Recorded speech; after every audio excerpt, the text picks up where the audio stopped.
रोजगार सृजन तो बिहार में हुआ ही नहीं। नीतीश कुमार ने इधर ध्यान ही नहीं दिया। आया क्यों? मैं ये पूछता हूँ कि नरेंद्र मोदी ने कहा था, आदरणीय प्रधानमंत्री जी ने, कि एक राष्ट्र एक कर, तो बारे में के पैसा कहाँ से लाएगा? अपने बाप के यहाँ से लाएगा? 10 लाख नौकरी देगा। विजय माल्या भाग गया, पैसे कहाँ से आ रहे हैं? 2 लाख करोड़ रुपए आप माफ़ कर देते हैं अडानी को। युवाओं को रोजगार देने के लिए पैसे नहीं है आपके पास। बहानाबाजी नहीं चलेगी। युवा पनोरमा ग्रुप, जो सोचता है वो करता है। आपके अपने सपनों का आशियाना। नमस्कार, सिटी पोस्ट लाइव देख रहे हैं। मेरा नाम वसीर है। रात के 12 बजने वाला है, लेकिन इस वक्त मैं बेतिया में मौजूद हूं और बेतिया में कांग्रेस के प्रत्याशी हैं वसीर अहमद जी। सर, आपका स्वागत है। बहुत शुक्रिया सर, घूम रहे क्षेत्र में, हम तो आज काफ़ी लेट आए हैं, क्या रिस्पांस मिल रहा है जनता का? देखिए, मैं अभी जस्ट आया हूँ, अभी आपकी वजह से आना पड़ा। आपके कई कॉल आए हैं, धन्यवाद। नहीं तो रात को 1-1:30 बजे तक कैंपेनिंग चली रही है। टाइम बहुत कम है। क्षेत्र का माहौल बहुत अच्छा एक तरफा है। पूरा बेतिया कांग्रेसमय हो गया है और ये सीट हम भारी बहुमत से जीत रहे हैं। यहाँ पर बीजेपी से रेणु देवी, आपका मुकाबला किससे? सर, जनसुराज भी है। जनसुराज है और भी बहुत सारे लोग हैं।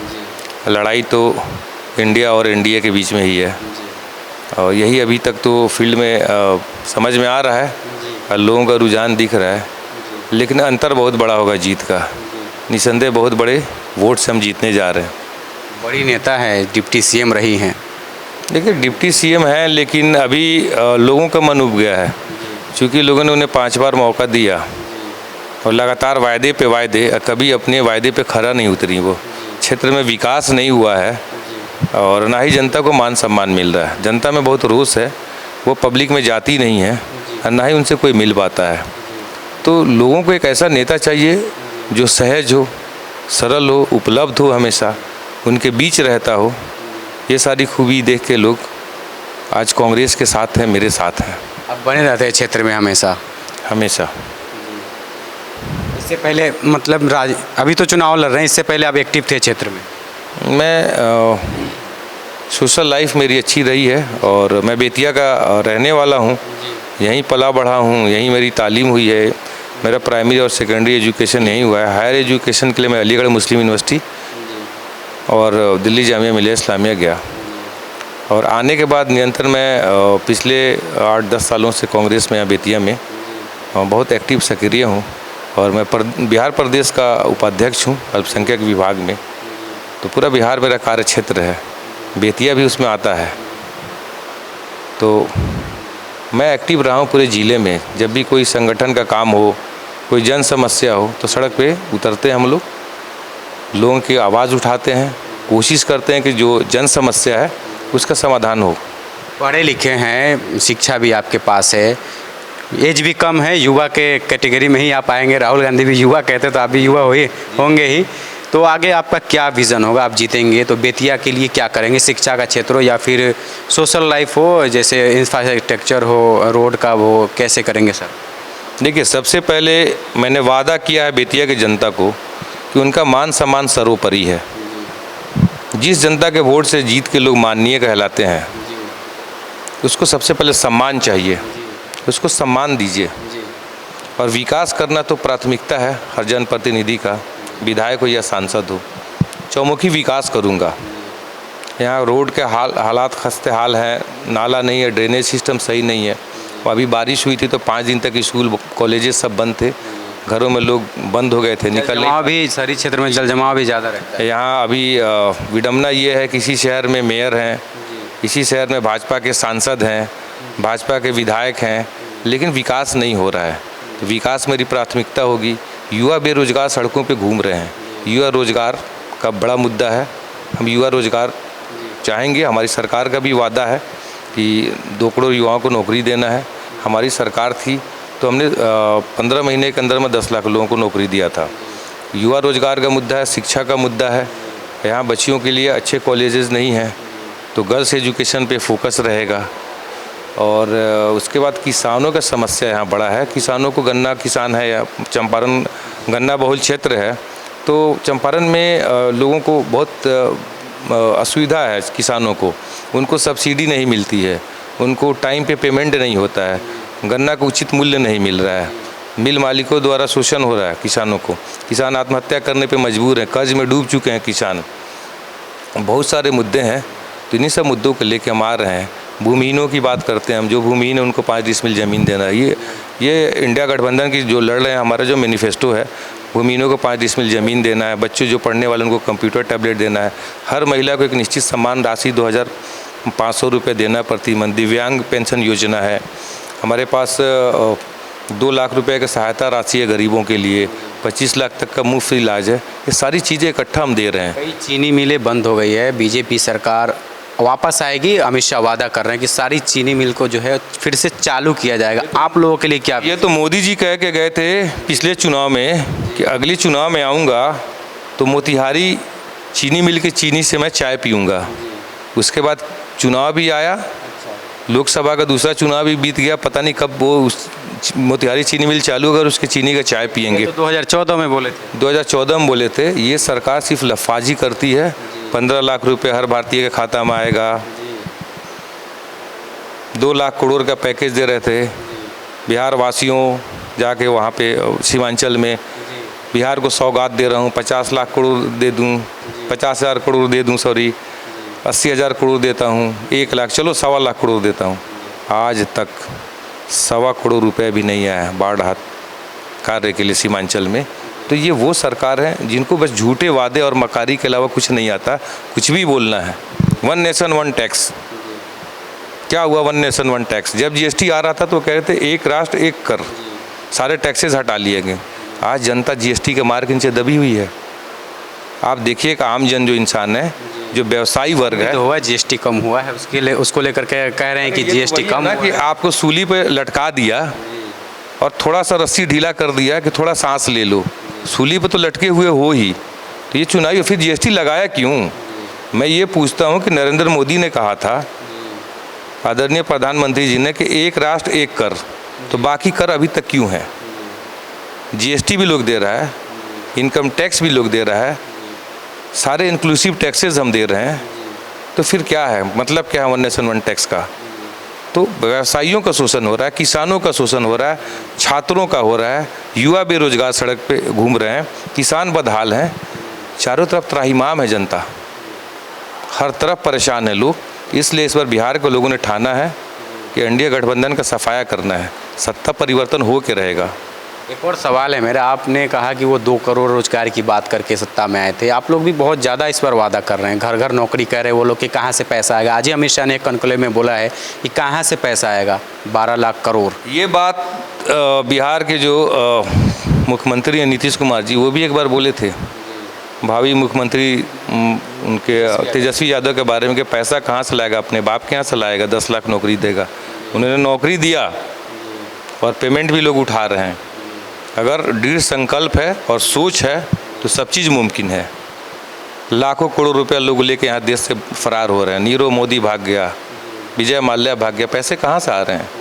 2 लाख करोड़ रुपया आप माफ़ कर देते हैं अडानी को, युवाओं को रोज़गार देने के लिए पैसे नहीं है आपके पास, बहानाबाजी नहीं चलेगी, युवा जाग गया है। वो लोग कहते हैं ना कि 3,16,000 करोड़ का बिहार का बजट है, जब ये 30,000 हर जीविका दीदियों को देंगे, 1-1 नौकरी हर घर में बांटेंगे, तो संभव कहाँ से है? बजट बढ़ाओ ना, बजट बढ़ाओ।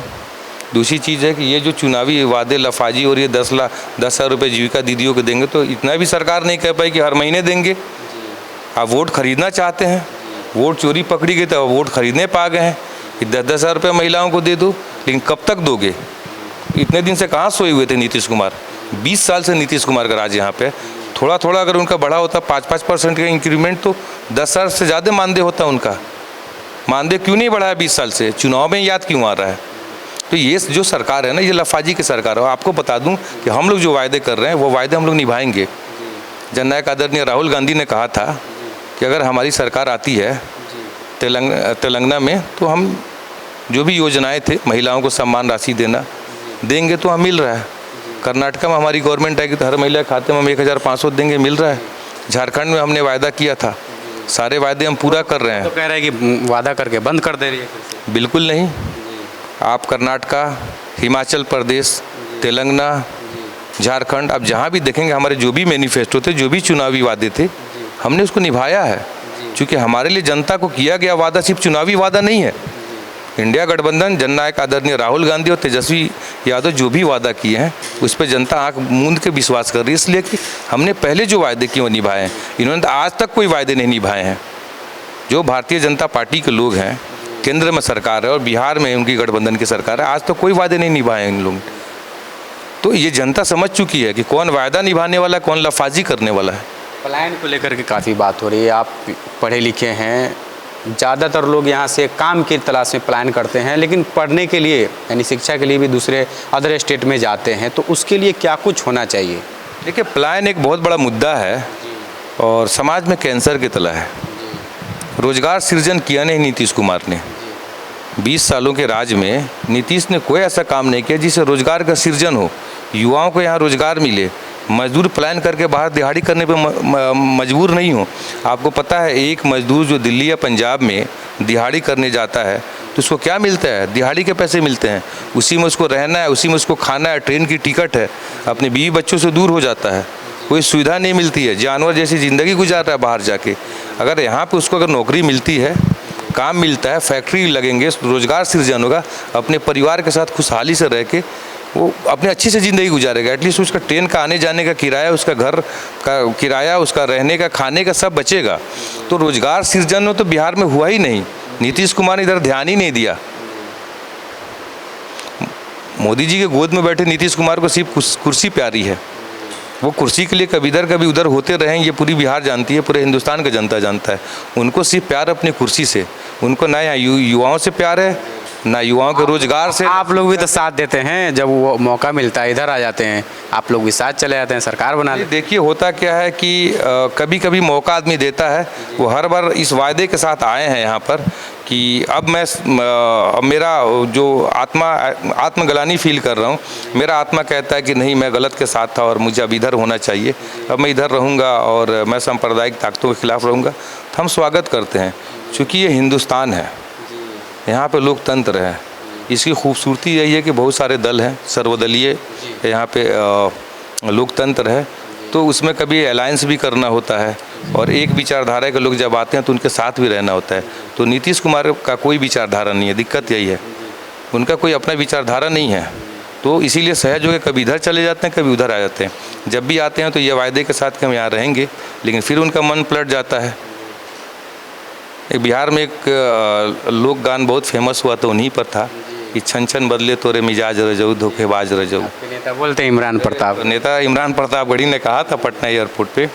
तो ये उन पर सटीक बैठता है कि उनका मिजाज कब पलट जाए, क्योंकि वो हमेशा इसी कैलकुलेशन में लगे रहते हैं कि मेरी कुर्सी और मैं कैसे हम लोग सुरक्षित रहेंगे। उनको इससे कोई मतलब नहीं है कि बिहार गड्ढे में जा रहा है, युवा बेरोजगार हैं, प्रदेश में जनता त्राहिमाम में, उससे कुछ मतलब नहीं। उनको सिर्फ उनका ज़हन इसी उधर ही लगा रहता है कि कैसे भी मेरी कुर्सी बची रहे। दिक्कत यही नीतीश कुमार का, वो इंसान अच्छे हैं लेकिन उनका अभी मानसिकता यही हो गई कि कोई विचारधारा नहीं है और ना ही वो मतलब कुछ इस तरह का काम कर पाए हैं जिससे बिहार उनको याद रखे। कहते हैं सड़क बना दिया, बिजली ला दिया। अरे जनाब, सड़क और बिजली से पेट नहीं भरता, लोगों का घर नहीं चलता। कुछ रोजगार सृजन का भी काम कर दीजिए। एक और सवाल है, इस बार कहीं ना कहीं मुख्यमंत्री के चेहरा को लेकर के एनडीए में सस्पेंस बना हुआ है। लोग कह रहे हैं, अमित शाह तो हर बार कह रहे हैं कि उनके नेतृत्व में चुनाव लड़ रहा है, लेकिन नेतृत्व में तो चुनाव हर जगह होता है, लेकिन सीएम कोई और बन जाता है। तो क्या लगता है नीतीश कुमार के साथ बीजेपी कुछ गेम कर रही है? हो सकता है, और ऐसा हमेशा से रहा है। भारतीय जनता पार्टी का हमेशा से ये एक मानसिकता, एक सोच रही है कि लोगों को इस्तेमाल करना, उनके पीठ में छुरे घोंपना। तो नीतीश कुमार इससे बहुत वाकिफ़ हैं।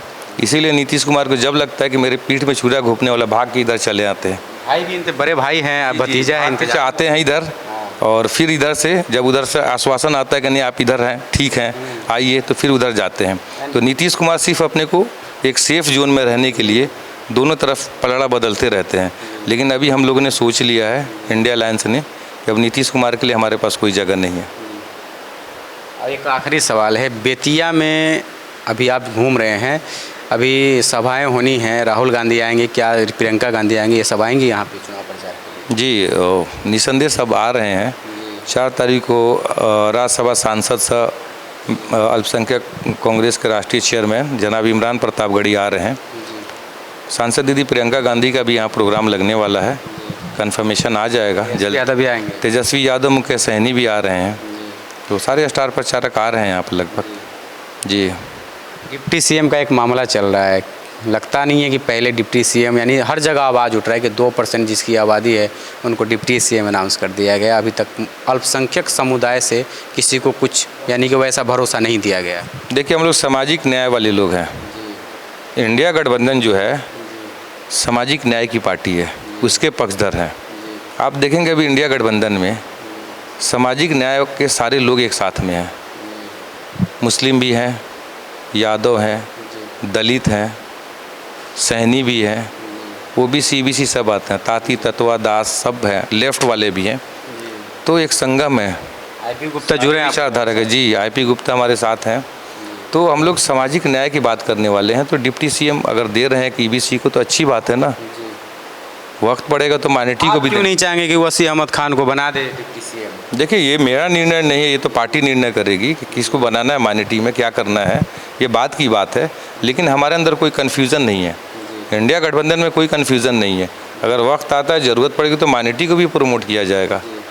हम तेजस्वी यादव जी ने कह दिया, इंडिया गठबंधन ने कह दिया, वक्त पड़ेगा तो हम दलित को भी डिप्टी सीएम बनाएंगे, अल्पसंख्यक को भी देंगे, ईबीसी को तो दे ही रहे हैं। तो हमारे यहाँ कोई कन्फ्यूज़न नहीं है, इस चीज़ को लेके कोई मुद्दा नहीं बनाना चाहिए, मुझे लगता है। सरकार आ रही है इस बार? निसंदेह सरकार आ रही है। 170 पार है हम लोग। 170 पार? 170 पार है हम लोग। बिहार का माहौल मैं देख रहा हूँ और बहुमत से सरकार बनाने जा रहे हैं हम लोग। चूकना नहीं है इस बार? बिल्कुल नहीं चूकना। बिहार के जनता ने ठाना है। देखिए, ये लोकतंत्र है, यहाँ जनबल और धनबल नहीं चलता है। यहाँ पे बाहुबल भी नहीं चलता है, एक ही बल चलता है, जनबल।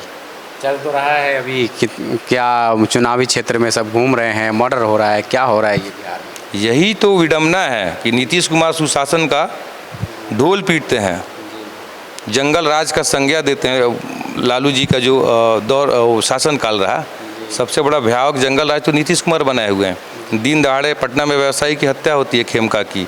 पटना के सड़कों पे खुलेआम फायरिंग हो रहा है। ये मोकामा में अभी दुलारी चंद यादव का हत्या होता है।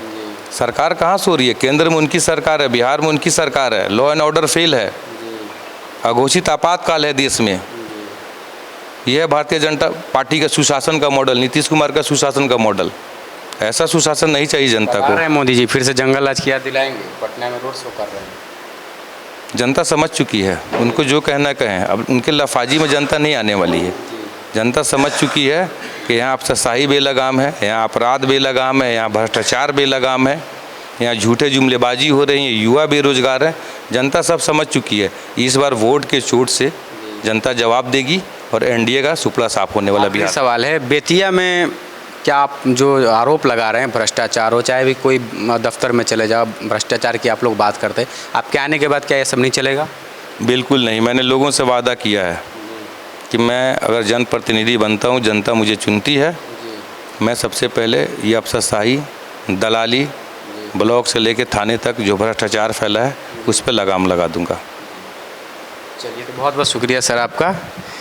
और हमारे साथ थे वसीम अहमद, जो कांग्रेस के उम्मीदवार है बेतिया से। सारे बातों पर इन्होंने फराटेदार जवाब दिया और मुझे जानकर खुशी हुई। काफ़ी पढ़े लिखे हैं और अच्छे उम्मीदवार हैं। अब देखना होगा इनके भाग्य का फैसला 14 नवंबर को क्या कुछ होता है। महागठबंधन की सरकार बनती है या फिर 20 साल बाद महागठबंधन की सरकार, या फिर से कंटिन्यू एनडीए की सरकार।